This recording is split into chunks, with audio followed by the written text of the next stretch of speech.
The grand marble floors of the city's most luxurious bank gleamed beneath crystal chandeliers as expensive shoes echoed through the silent lobby. Business executives hurried from one private office to another. Luxury cars lined the entrance outside. It was a place where only the wealthy seemed to belong. Near the reception desk stood a frail, elderly woman named Margaret. She wore a faded blue sweater, carefully mended at the elbows, and held a small, worn handbag close to her chest. Her shoes were old but polished. Her silver hair was neatly tied back. Despite her humble appearance, her eyes carried quiet dignity. She stepped toward the reception counter and smiled politely. "Excuse me," she said softly. "I just want to see my balance." The receptionist barely looked up. "Please wait over there." Margaret nodded politely and sat in a corner chair. Minutes passed, then 30, then nearly an hour. People who arrived after her were called first. No one seemed interested in helping her. Across the lobby, billionaire businessman Richard Hawthorne had just finished an important meeting with senior bank executives. Every employee greeted him with respect. Managers followed behind him. Security guards held open every door. As Richard walked through the lobby, he noticed the elderly woman still waiting. He glanced at his expensive watch, then quietly laughed to one of the executives. "Poor woman probably has $10 in her account." Several people nearby smiled awkwardly. Margaret heard the comment. She lowered her eyes, but said nothing. Finally, a young bank employee named Daniel approached her. "I'm so sorry you've been waiting. Please come with me." Margaret smiled warmly. "Thank you, young man." Inside a small customer service office, Daniel inserted Margaret's debit card into the computer. He expected a routine balance inquiry. Instead, the screen froze for a second, then refreshed. Daniel blinked. He rubbed his eyes, then checked again.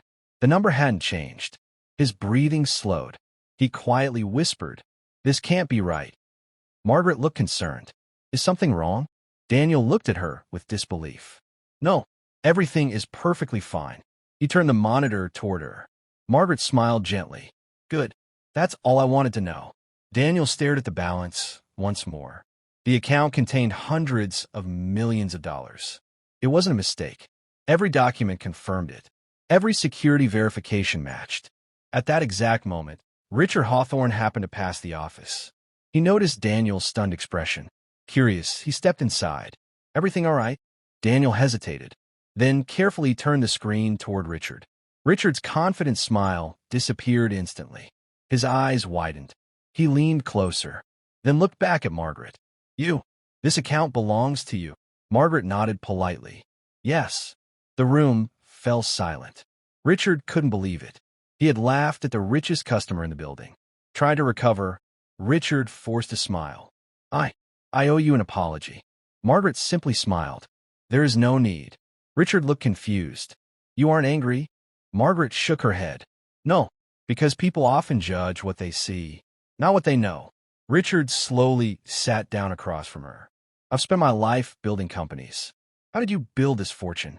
Margaret looked down at her hands before answering. "I didn't build it for myself." She paused. "I built it for others." Daniel listened carefully. Richard remained completely silent.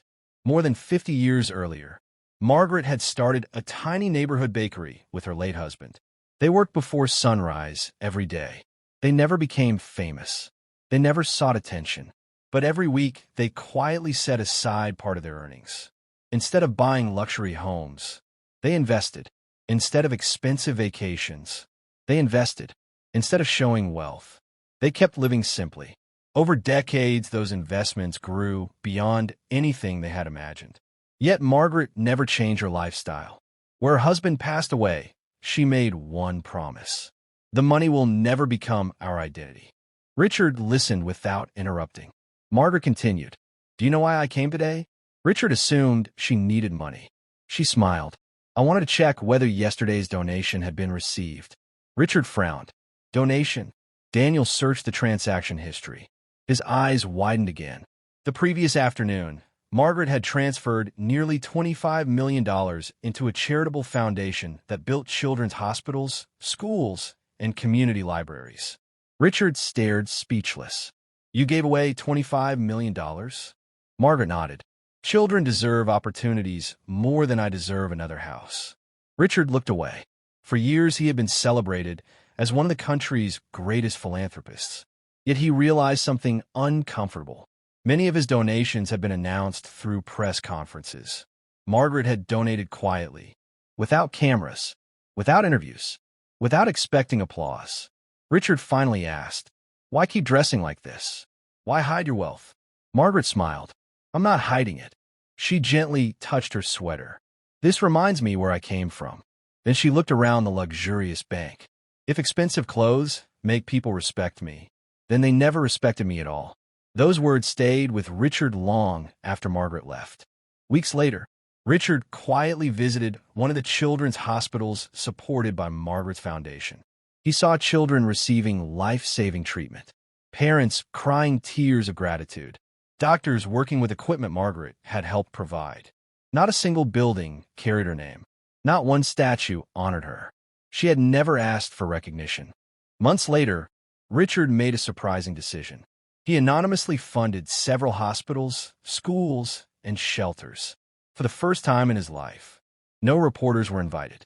No cameras arrived. No speeches were given. 1 year later, Richard met Margaret again at the same bank. This time, he stood before she even reached the reception desk. He smiled warmly. "Welcome back." Margaret smiled. "I just want to see my balance." Richard laughed softly. "I already know." Then he added with genuine respect, "The world is far richer because of people like you." Margaret simply smiled. The greatest balance isn't the one inside a bank account. She gently placed a hand over her heart. It's the one you leave inside other people's lives. The entire lobby stood quietly as she walked toward the exit. No one noticed her old sweater anymore. They only saw a woman whose kindness was worth more than any fortune.